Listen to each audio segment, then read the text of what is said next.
Hello my dear viewers, I am Vishwanath Vishwa reviews. Telugu cinema హీరోలే కాదు, తమిళ, కన్నడ, హిందీ అలా భారతదేశం మొత్తములో హీరోలుగా ఉండి రాజకీయ నాయకులైన వాళ్ళు చాలా మంది. అంతెందుకు, ప్రపంచవ్యాప్తంలో ముఖ్యంగా అగ్రదేశమైన అమెరికాలోనే రొనాల్డ్ రేగన్ సినిమాల నుంచి రాజకీయాల్లోకి వచ్చాడు. అలా ఆ పరంపర ఎప్పటి నుంచో కొనసాగుతుంది. ప్రస్తుతం మరి కొత్త హీరోలు రాజకీయాలకు వస్తూనే ఉన్నారు. సక్సెస్ అయ్యే వాళ్ళు సక్సెస్ అవుతున్నారు, ఫెయిల్ అయ్యే వాళ్ళు ఫెయిల్ అవుతున్నారు. మరి సక్సెస్ కు ఫెయిల్యూర్ కు మధ్యలో మరికొత్త ప్రారంభాన్ని ఇస్తున్నటువంటి విజయ్ కూడా ఈ మధ్య లేటెస్ట్ గా రాజకీయాల్లోకి వచ్చాడు. దురదృష్టం ఏమంటే ఆయన మొన్న ఒక మీటింగ్ జరిపాడు. ఆ మీటింగ్ లో దాదాపు 38 మంది చనిపోవడంతో విజయ్ రాజకీయ భవిష్యత్తు, విజయ రాజకీయ శైలి, విజయ అదృష్ట దురదృష్టాల మీద విపరీతమైనటువంటి వైరల్ అయ్యే మ్యాటర్లు డిస్కషన్ లో ఉన్నాయి. బహుశా ఇది రాజకీయ కుట్ర లేకపోతే కాకతీయంగా జరిగిందా, ఏ విధంగా జరుగుతుంది అనే క్రమంలో ఆ సంఘటన గురించి పలు రకాలుగా పలువురు విశ్లేషిస్తున్నారు. ఇంతకు విజయ్ అసలు ఎవరు? కేవలం సినిమా హీరో. మరి అతని యొక్క బ్యాక్గ్రౌండ్ ఏమిటి, అతను ఎలా వచ్చాడు, ఎక్కడి నుంచి వచ్చాడు అని ఒకసారి కానీ మనం పరిశీలించుకుంటే, తండ్రి మాదిగ, తల్లి బ్రాహ్మణ. విజయ పూర్వీకులది చిత్తూరు జిల్లా మద్రాస్ ప్రెసిడెన్సీ టైం కార్మికుడిగా తన తాత కన్యాకుమారికి వలస వెళ్లి అక్కడే సెటిల్ అయ్యారు.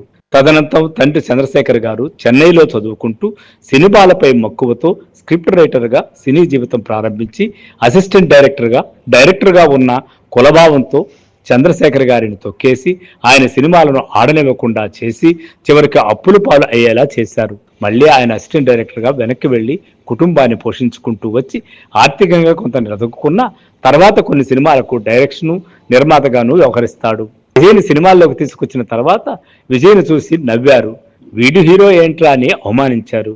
విజయ్ మొదట్లో పట్టించుకోకపోయినా నిదానంగా విజయ్ సినిమాలో ఆడటంతో చిన్నగా విజయ్ ఫోకస్ అయ్యాడు. అలా 20 ఏళ్లకు సినిమాల్లో రజనీకాంత్తో పోటీ పడే స్థాయికి ఎదిగాడు.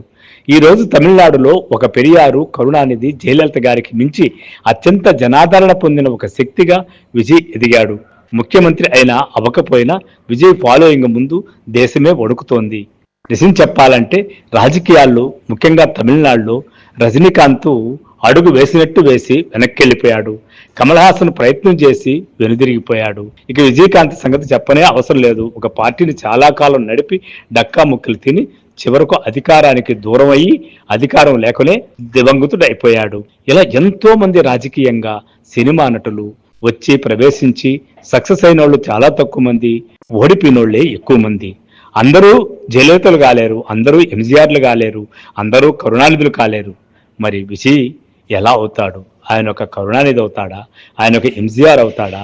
ఆయన ఒక సినీ స్టార్ గానే మిగిలిపోతాడా అనేది కాలమే తెలిసినప్పటికీ ఆయనంటూ ఒక పందాతో, ఒక ఆలోచనతో, దళిత సాహితీ దృష్టితో, దళిత స్పృహతో రాజకీయాలు నడుపుతున్నాడు. కాబట్టి ముఖ్యంగా తమిళనాడులో ద్రావిడ ఉద్యమము, ద్రావిడ భావజాలం బలంగా ఉంది. కాబట్టి విజయకాంత్ లాగో, కమల్ హాసన్ లాగో, రజనీకాంత్ లాగా కేవలం చప్పసల్లారిపోయే వ్యక్తిగా కాకుండా ఒక బలమైన శక్తిగా నిలబడతాడని మాత్రం ఆయన అభిమానులే కాకుండా రాజకీయ విశ్లేషకులు, విమర్శలు కూడా అంచనా వేస్తున్నారు. సో ఫ్రెండ్స్, మొన్న జరిగిన సంఘటన దురదృష్టగాని మనం అందరం కూడా చింతించాలి. విజయ్ రాజకీయ భవిష్యత్తు మీద నీలిడేనలు పడకూడదని, ఆయన ఒక శక్తిగా ఎదగాలని విశ్వ రివ్యూస్ ఆశిస్తోంది. ఎందుకంటే దళిత ద్రావిడ ఉద్యమాల పేరుతో రాజకీయాలు నడిపినటువంటి వారు కూడా తమిళనాడులో దళితులకు ద్రావిడకు చేసింది ఏమీ లేనప్పటికీ ఆ దళితుల నుంచి, ఆ యొక్క బ్యాక్గ్రౌండ్ నుంచి, తండ్రి ఉన్నటువంటి బ్యాక్గ్రౌండ్ నుంచి వచ్చినటువంటి తను పడినటువంటి అవమానాలు దృష్టిలో పెట్టుకుంటే రాజకీయంగా ప్రజలకు కొద్దో గొప్ప చేస్తాడనే నమ్మకం కలుగుతుంది. కాబట్టి విజయ్ని ఒక రాజకీయ శక్తిగా ఎదిగేదానికి ఖచ్చితంగా తమిళ ప్రజలు ఆయనకి ఆశీర్వాదాలు అందిస్తారని ఆశిస్తూ విశ్వ రివ్యూస్ విశ్వనాథ్. సో ఫ్రెండ్స్, నా కథనం గారి నచ్చినట్లయితే మీరు విశ్వ రివ్యూ ఛానల్ని సబ్స్క్రైబ్ చేయండి, లైక్ చేయండి, షేర్ చేయండి. Thank you.